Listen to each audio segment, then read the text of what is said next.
Bem, mais uma vez aqui no canal.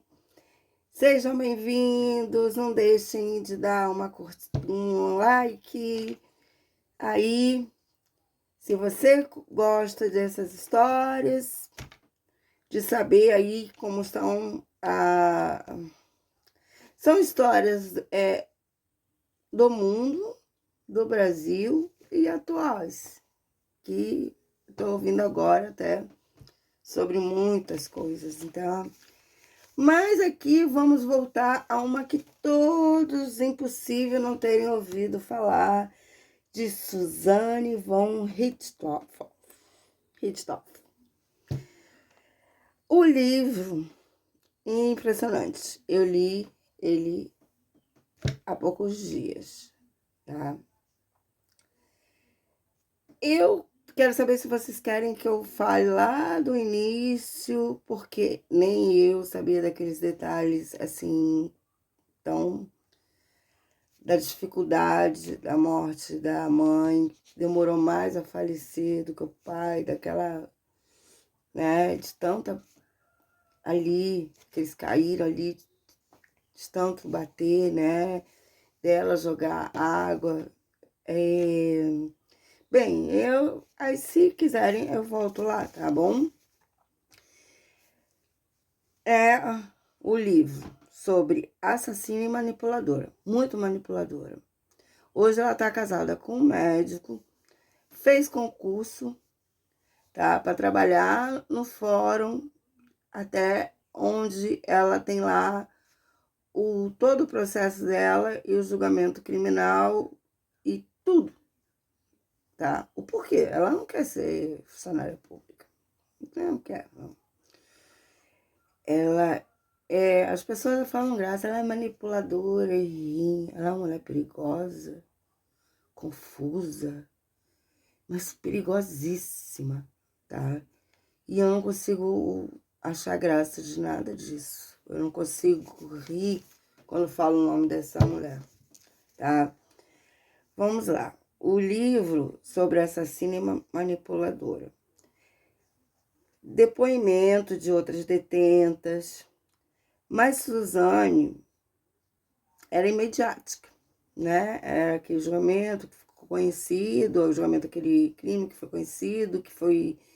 então, né? Ela era uma, tipo, estrela, né? As criminosas estrelas e criminosos. Vamos lá no dia que o Christian confessou o crime. Ele estava totalmente...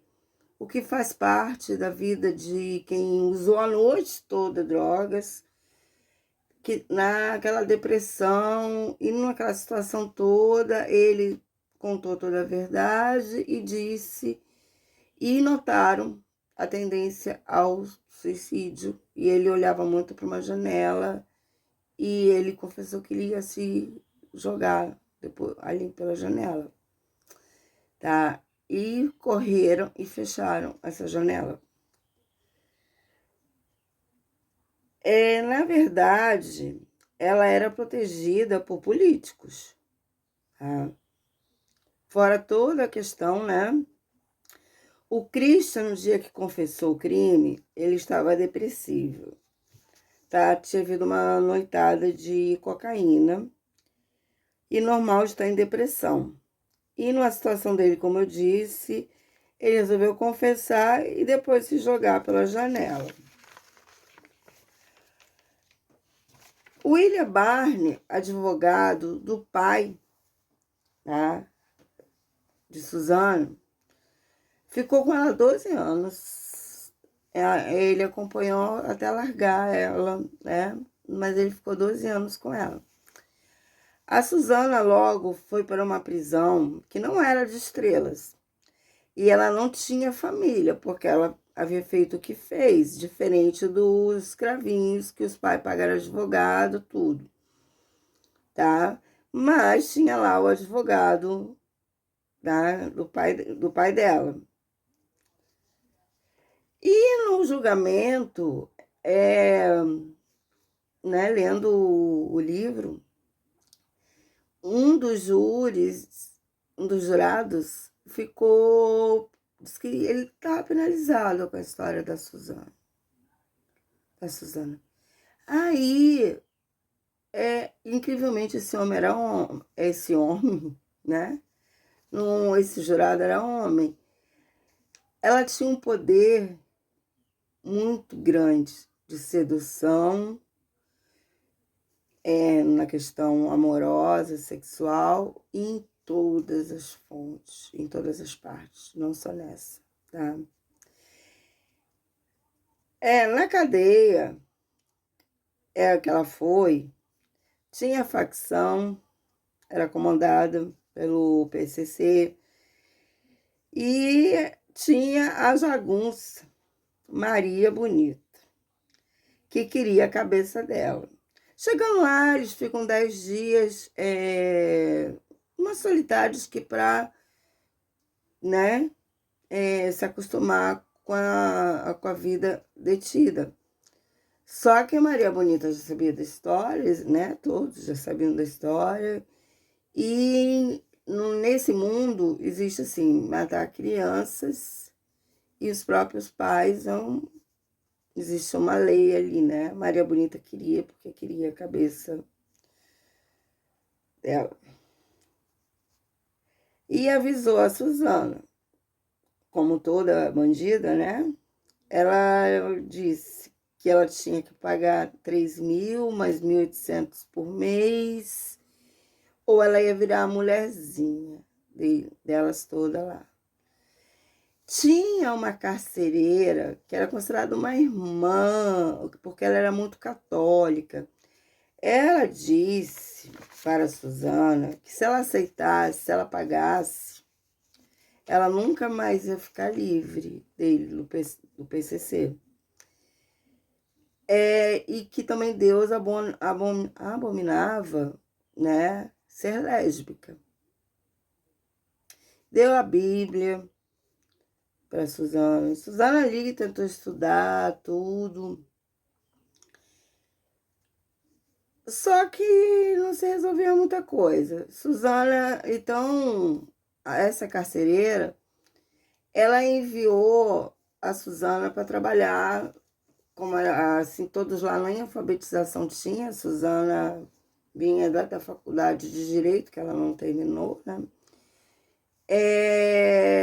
Trabalhar como médico. Suzana encontrou ali a maneira de começar a seduzir um médico. O médico disse para ela, pode parar, eu sou gay. Mas ela continuava, né? Ela continuava. E num dia, quem entrou no consultório? Maria Bonita com um corte, né? E foi ser atendida pelo doutor. E quando ela saiu, Suzana, pela situação de ver a Maria Bonita, loucamente começou a atacar, né? Ataques assim, né, ao médico. E ele só disse o seguinte para ela: olha, Suzana, amanhã vai haver uma rebelião e a sua cabeça. Que querem? Você deveria estar mais preocupada com isso. Bem, Marisol, a carcereira, que Suzana colocaram um lençol na cabeça de Suzana. Ela se trancou num armário, ficou 10 horas trancada, pediu que jogasse a chave em um lugar bem distante, escondida.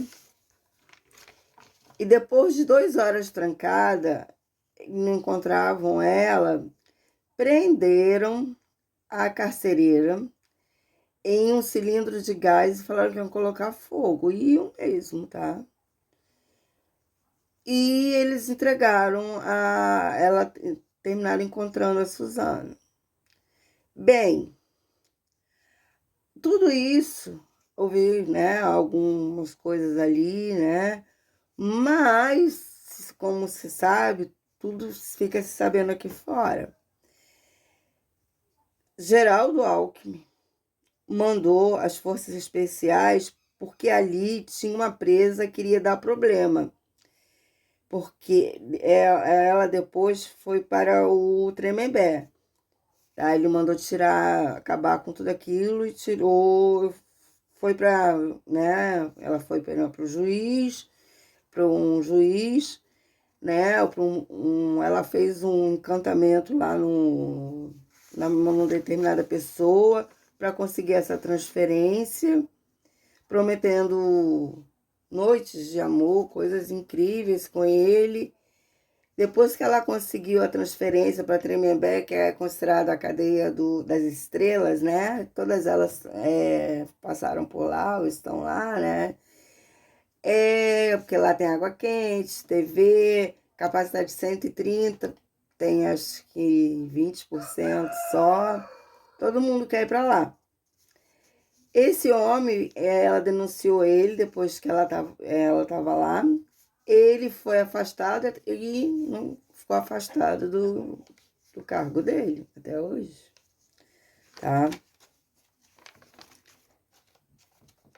Quando ela chegou em Tremembé, onde eu já disse que só tinham 130 vagas e menos, tinha 130 vagas e menos pessoas, água quente, TV, ela recebeu uma herança da mãe do pai dela.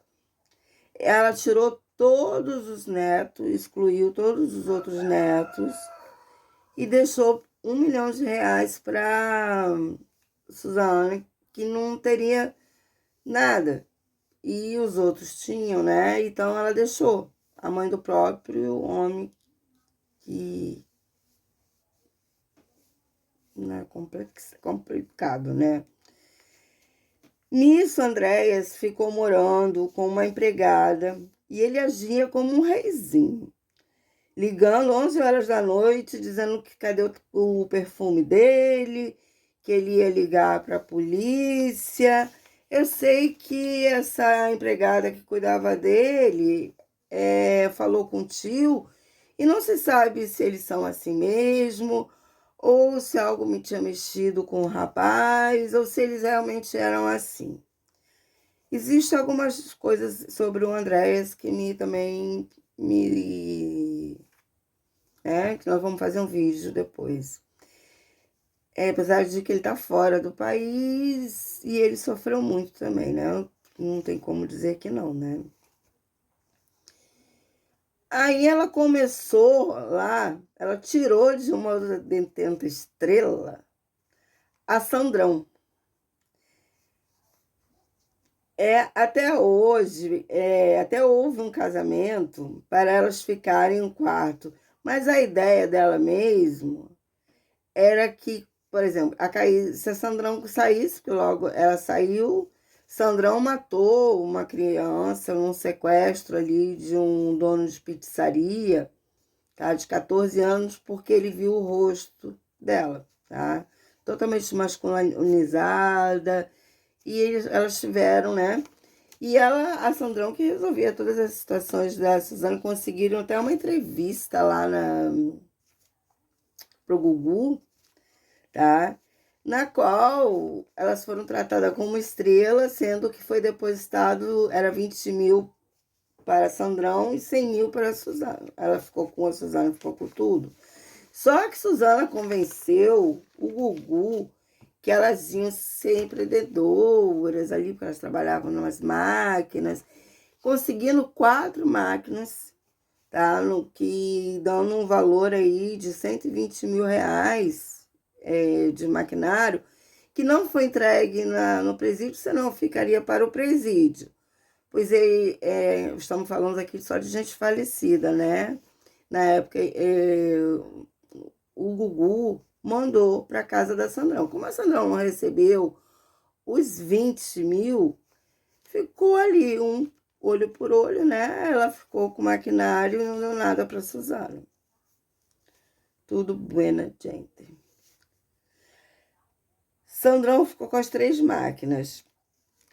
Como nessa época ela não tinha endereço fixo mais, ela não conseguia saídas, porque ela já estava, Já tinha esgotado o valor financeiro, que eu acredito que era esse o motivo. Depois do advogado, ele avisou que seria muito caro, tudo.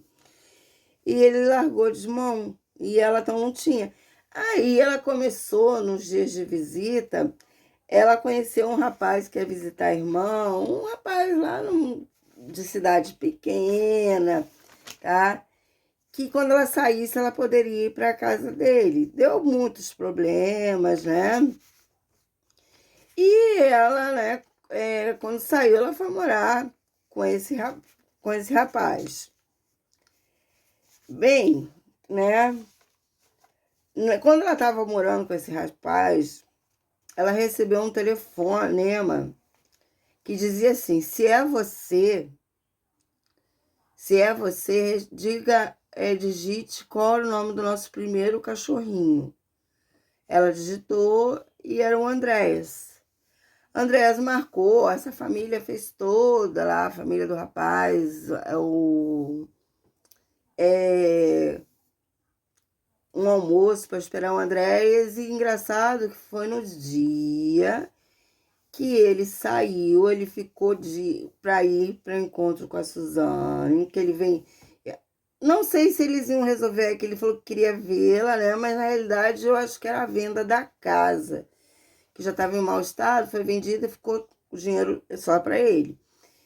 Mas ele, infelizmente, teve aquele. Começou a usar drogas, não sei se deu um surto, se ele começou a ir junto com as drogas, bebida, e ficou dias. Foi encontrado numa casa todo esfarrapado.